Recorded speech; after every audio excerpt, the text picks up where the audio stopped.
Hey everybody, in this episode, I want to talk about the recent news about Tyler Blevin, and his AKA name is Ninja on Twitch. And I was just watching an article or watching a video on CNBC on their latest Squawk Alley episode, and it's just so funny to see the adults of the world interview people who are making money entertaining us on YouTube and Twitch through video gaming. And they sort of look at it like, wow, you're making 500 grand a month playing video games.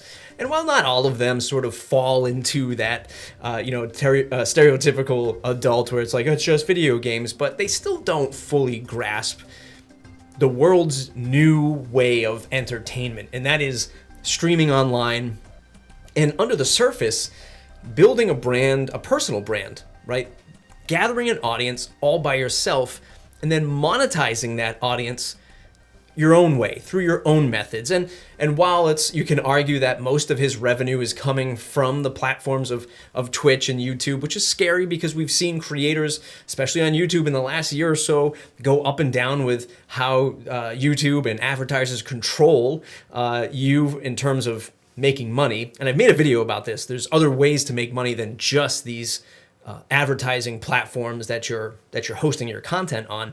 And I sort of urge anybody in the space to do that. But in the meantime, yes, you can grow some significant revenue, entertaining people, creating information, all on your own. And one would have to think that a lot of corporations are like, it's a little scary that these single people out here, these talented creators can do that without them. But the interesting thing about all of this stuff, and the thing that really gets me about this recent article and the attention that he's getting, he recently had Drake, the rapper or R&B artist, I don't know which camp he really falls into. They had him play a stream with him, so it sort of blew up, and a lot of people were sharing this stuff and getting a lot of attention, and everybody's playing this game called Fortnite, which I don't play. But the idea is people are like, wow, look at the money that video gamers can make. But like everything else in the world, be it running a business, being an athlete, being a singer, songwriter, artist kind of person, anything, it's not easy. It sounds easy on the surface. You're just playing video games and people are tuning in to watch and you're making 500 grand a month. Yeah, on the surface it sounds nice, but think about it. If you went on YouTube and searched for video game streams or the stream of your favorite video game, how many choices show up? In order for a guy like Ninja to surface up to the top, there's so many things at play that he has to be talented at. He has to be, number one, a great video gamer, right? Nobody wants to see somebody just lose a game constantly or struggle with a game or not understand a game unless that's the shtick of the channel, right? Watch how many times I lose in this game and get angry. That could be a thing, but you're not gonna grow as big as somebody who's really good at video games because people are watching that like your traditional sporting events. Wow, they can hit a home run way further than I could ever imagine, or they can hit a tennis ball or a golf ball or throw a football way better than I can. And that's the allure to these types of celebrities and athletes now with eSports that the audience is tuning in for. They're tuning in for that. But even at that point, you'll get sick and sort of bored of the same old thing if they're not entertaining. And that's the part that is very difficult for these traditional video gamers, difficult for anybody, myself included, to be entertaining when you're creating content.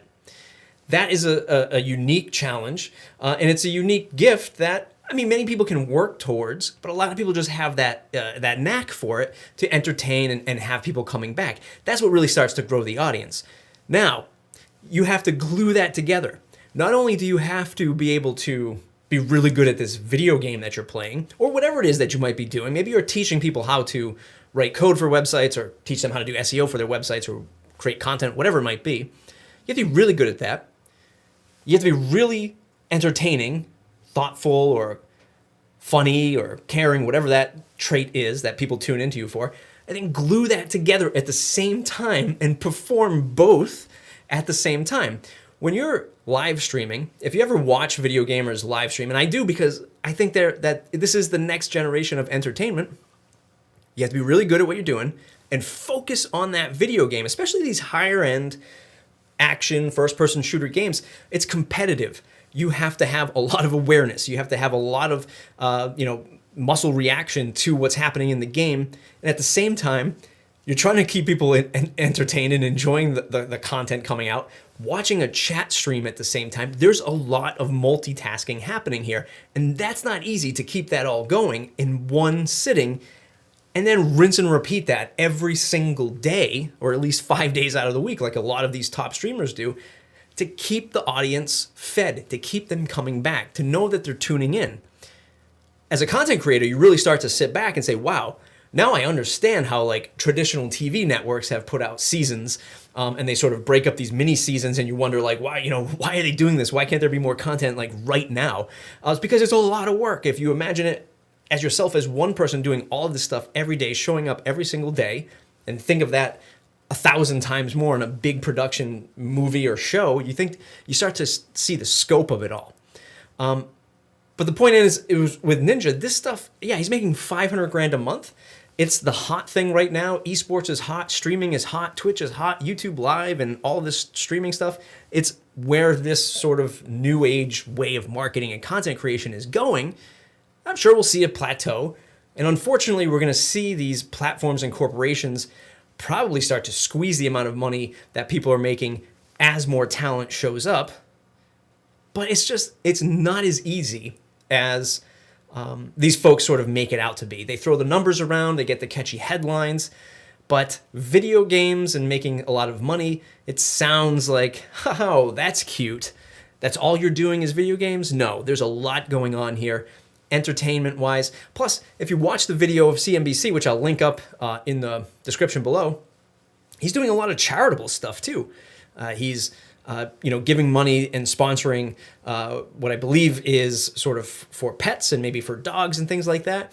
And he's giving money to those dogs that need to be adopted and sponsored. And he's doing a lot of other charitable events. These are things that companies that are doing, $6 million a year, $7 million a year, a lot of those people aren't doing those types of things, right? It's very much profit-driven, margin-driven, investor-driven. This is a new thing now that regular humans can start making lots of money. Not everybody is 100% capitalist. I was actually talking to one of my friends today. We're talking about like what percentage of capitalist are we, right? Are we like 90%, 70%, 50-50? Like at what point do we enjoy like making money and enjoy growing, but at the same time, like how do we give back to people? Not to say that capitalists don't give back, but I'm not trying to get into that whole thing. But at what point do we see regular corporations that we do business with give back? And I think what this will begin to do, and I've talked about this in other videos, that'll start to trickle down to the small business owner, online business owner, like maybe you and I, me creating this video and you watching it, because I talked about this before. This is the last thing that we have to compete against big brands. It's ourself, it's our own brand, it's what we do in our business, the values we live by, and what do we do with those profits that we make? And that's what's going to attract an audience versus you spending your money with just unknown Amazon.com or unknown Apple.com. Maybe eventually the personal brand company or person will start to shift the market to start searching for the more mom and pop or blue collar digital worker like you and I. I don't know. What are your thoughts? Leave them in the comments below. It's mattreport.com, mattreport.com/subscribe to join the mailing list. Thumbs up if you like this video. Don't forget to subscribe to the channel if you want to be notified. Notification squad? Anybody? Go ahead and hit subscribe to the channel. We'll see you in the next video.